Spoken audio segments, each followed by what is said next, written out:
team composition should go. And boy, have the times changed. Definitely have changed so much. Now we're gonna kickstart this best of 5 series here with RRQ Hoshi on the blue side and EVOS Legends on the red. Yesterday, fun fact, most of the other teams are actually having better win rates over a red side, and RRQ, most of their majority of wins are on the blue. Pretty interesting. But now, Rex going in up against Mincetar here. Mincetar, shuts down some pretty big abilities. The Shunpo can't be used. The Jikundo as well also can't be used while that King's Claw is down.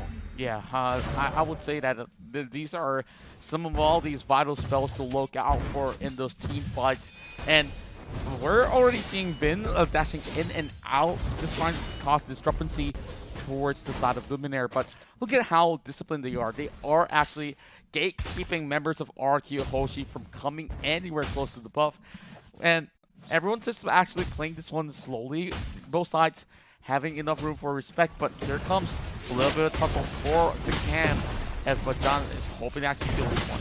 Yeah. Oh, and I'm not sure if they did, but now they're in trouble as Rexy instantly gets slapped here. He wasn't able to cancel the abilities coming in from LJ in time as he was flying through the air. A free kill has been given over to RRQ.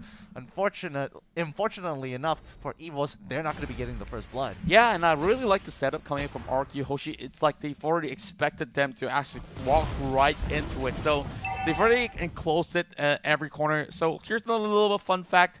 Grand Finals of the MPL this time is going to be attended by champions of MPL Season 1, 2, and 4. But none of the players right now in these finals is from Season 3. Oh boy, that's actually really interesting to see. Well, okay, I'll keep that in mind as, both of these teams continue to go at each other until the end. But, I have a lot of concerns for Wanwan here. Yes, she's got a great ultimate, being able to go technically, well, not technically, but factually invulnerable for the time being. Oh no, Luminaire actually gonna be...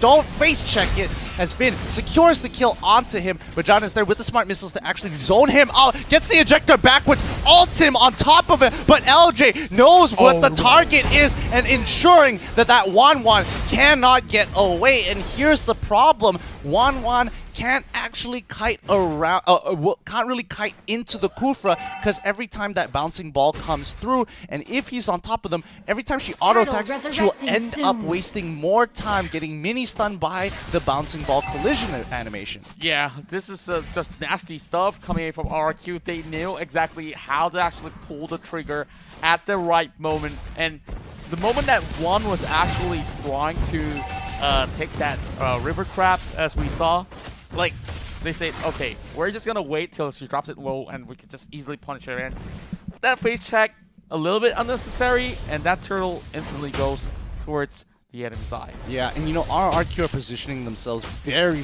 well here. They're preemptively putting themselves in spots where they expect EVOS to be. And right now it's profiting, however, R7, the Death Sonata comes on through.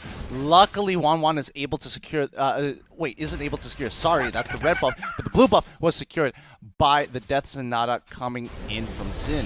Now, Bajan's going to be locking him under the turret. R7 will be able to secure the kill still, and he's trying to actually run up, but Finn will be clipped off by 1-1.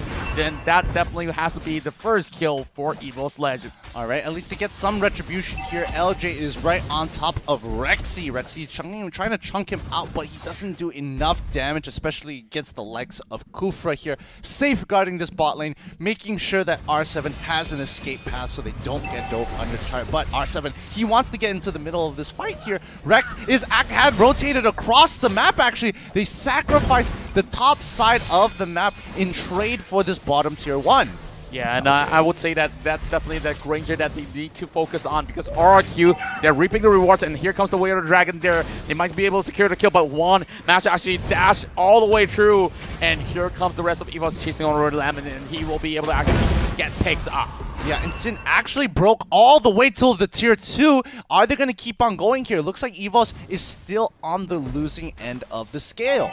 Yeah, I feel like they're not so used to this tempo that RRQ Hoshi is actually playing at, as they are trying to actually find pickoffs after pickoffs, but not really resulting to much. Here comes LJ with that really big Tyrant's Rage as Bajan goes in to actually pull LJ in towards the team. Turtle Oh, resurrecting and they're just soon. rotating and just holding their areas. However, they are sacrificing objectives, trying to get this kill lead, even though they are slowly catching up. Again, 3K, not too big of a deal just yet, but critical mass might be hit as Bajan quickly has the flicker on out of that. The disengage coming in from Rexy should be enough to stop RRQ from moving forward as EVOS claim their ground right in front of the turtle pit. Yeah, here comes Rek though. He's trying to actually break open the lane. That's definitely going to be a great trade-off here coming from the side of the EVOS. Though, over the top side, we are seeing the Mincetar slowly regrouping. I'm not really sure whether or not should EVOS actually come near towards the turtle. They should give it away. They don't have resources to work, but ew! It's gonna be LJ that's actually gonna flip back. Yeah, and now they're gonna keep on pulling through. They can't get anywhere close towards the turtle. The perimeter was set up nicely by RRQ, but they, with the King's Glory, secure the kill onto Luminaire, and they get a double for it as well. I love this 2-for-1 deal. Oh man, like that was some sick rondo when Death Sonata being used up in that sort of skirmish, and Lemon.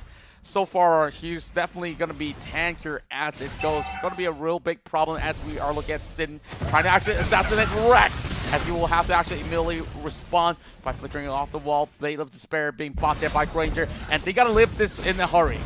Yeah, they're going to have to because they don't have a choice. Again, a lot of the turrets just going down to RRQ. Hoshi there have a 3-turret lead against EVOS Legends, and that has netted them 6K worth of gold. Rek just bought his Blade of Despair. I don't think he's going to be one-shotting people just yet, but he can get very, very close to, especially when he's up against the likes of the Granger here. And you can see Juan just dancing around R7 King's Calling being dropped by the Mincetar as Lemon drops it. He walks away to disengage for the rest of the team. Death Sonata coming through.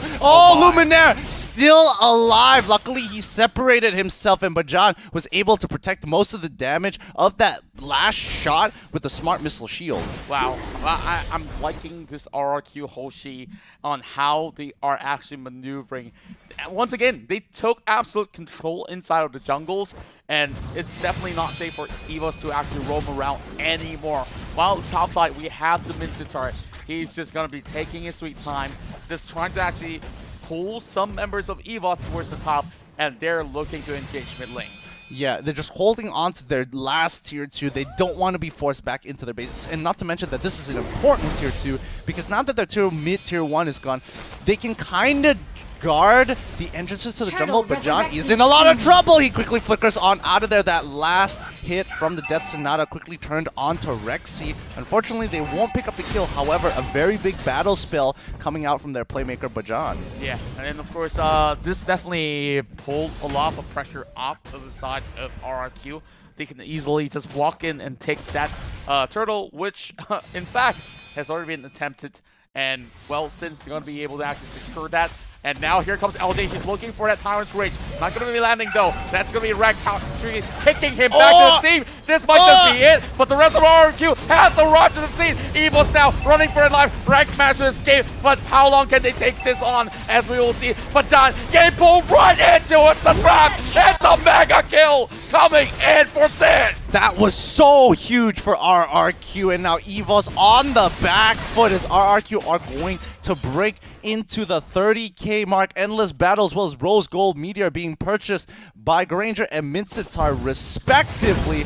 Right now, Sin is extremely strong, even though especially since he hit his power spike of 2 items. EVOS Legends, on the other hand, and this is why I particularly don't enjoy seeing the 1-1, because you're forced to go for your jungle item, sorry, not the jungle item, the corrosive side, and it doesn't really give you the damage, but the utility of slowing people down is very, very good. Yeah, I would say that it will take quite a while before 1-1 really comes into full swing, and they're really hoping that this ends up towards the very, very late game for her to really pop off. Yeah, and now They're slowly controlling the side lanes until the Lord comes back up. Because there's no real reason for RRQ to do anything out of the ordinary as per se. But EVOS, they're just creeping around. They're trying to play spy versus spy here. They're making sure that nobody gets caught out. But LJ, he could take the risk of pushing forward. And Vin, he actually gets on top. The Yin Yang overturn has been popped onto the Bajan. Bajan is still alive. Luckily, he built defensively. Yeah, of course, he managed to escape with a slither of health, and here comes R7 over the bomb side. Will be allowed to kill one more pop. And RRQ Hoshi, Lord resurrecting they are playing this one pretty much fairly. Like, they're just waiting for some missteps from EVOS. And they may not even need the Lord if they actually commit any mistakes. That's true, but right now RRQ is playing a tight game, so it might be a little doomed for EVOS right now as Bajan trying to make the play again, and just before the ejective comes out, the King's Calling is right there on top of him, so he can't really do too much. Windtalker just being purchased by the Quanger.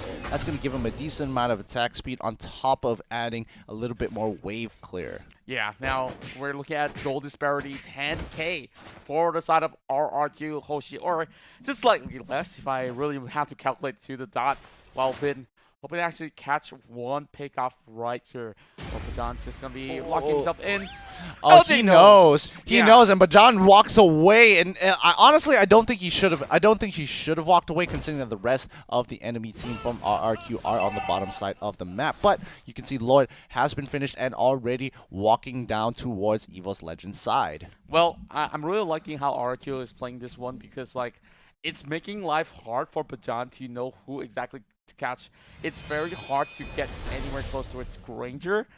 Same goes to Kogura. She could just dash off as well. So if this comes to a conclusion of which Bajan cannot really execute anyone in the front line, he must play a very counter-reactive role. Yeah, and now they're trying to look to crush all the way to the end here. The 11-minute mark has been hit. They don't have the Luminous Lord. Unfortunately, the Death Sonata comes out very early on. Juan's in trouble. He's right on top of the bouncing ball. LJ is able to walk up on top of him and get him with a bouncing ball, as EVOS Legends are in a lot of trouble as they lose another inhibitor target. Luminaris chunked till pretty low, and now they have to make their way out of there, but they just can't as the last goes down. Rek trying to save this situation. It's not looking good at all. Rek as well having to flicker forward, and LJ, he is still alive despite all that damage. Game 1 going to RRQ. RRQ have this one in the bag, and wow, what a Subscribe! Follow nyo sa Instagram. Skin Giveaway! Skin Giveaway, guys.